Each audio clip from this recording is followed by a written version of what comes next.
মেহেরপুরে মনোনয়নকে ঘিরে বিএনপি কার্যালয়ে হামলা ও ভাঙচুর। নির্বাচন সামনে রেখে বিএনপির প্রাথমিক তালিকায় জায়গা পাওয়া প্রার্থী সমর্থকদের মধ্যে উচ্ছ্বাস দেখা গেলেও উল্টো প্রতিক্রিয়া দেখা গেছে বঞ্চিতদের মধ্যে। মঙ্গলবার সকালে মেহেরপুরে বিএনপির প্রাথমিক তালিকায় জায়গা পাওয়া আমজাদ হোসেন ও বঞ্চিত প্রার্থী জেলা বিএনপির সভাপতি জাভেদ মাসুদ মিল্টনের সমর্থকদের মধ্যে উত্তেজনা দেখা দেয়।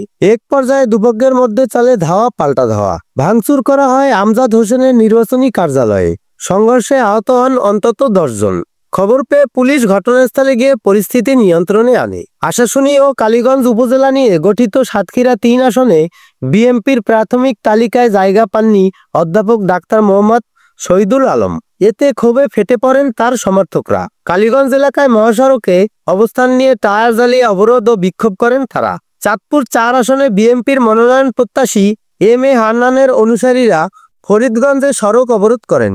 এক পর্যায়ে সড়কে টায়ার জ্বালিয়ে আগুন ধরিয়ে বিক্ষোভ করেন তারা। এই আসনে বিএনপির মনোনয়ন পেয়েছেন মোহাম্মদ হারুনুর রশিদ। এদিকে চট্টগ্রাম 4 আসনে বিএনপির প্রাথমিক তালিকায় জায়গা না পাওয়াকে কেন্দ্র করে সড়ক অবরোধ সহ জনস্বার্থ বিরোধী কাজের অভিযোগে আসলাম চৌধুরীর 4 অনুসরণকারীকে বহিষ্কার করা হয়েছে।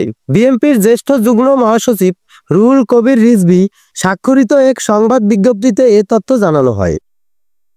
সৌরভ হালদার, কনককাল সংবাদ।